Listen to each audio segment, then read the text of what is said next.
Forces of the Philippines and the head of the academics group, Brigadier General Cheston D. Valencerina, Armed Forces of the Philippines.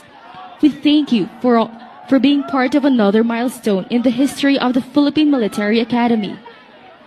To our graduates, the members of PMA Mabalasi Class of 2019, we bid you farewell and God bless.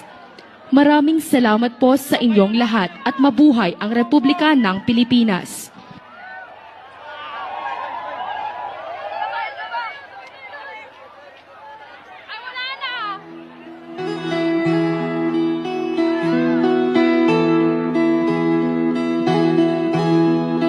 Ikaw ang Pangulo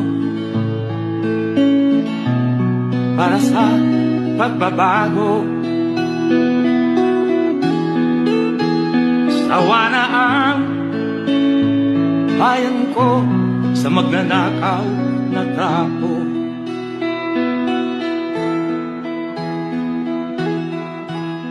Madilim na kahapon,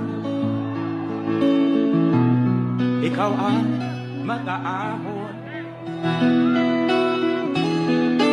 Sa piling mo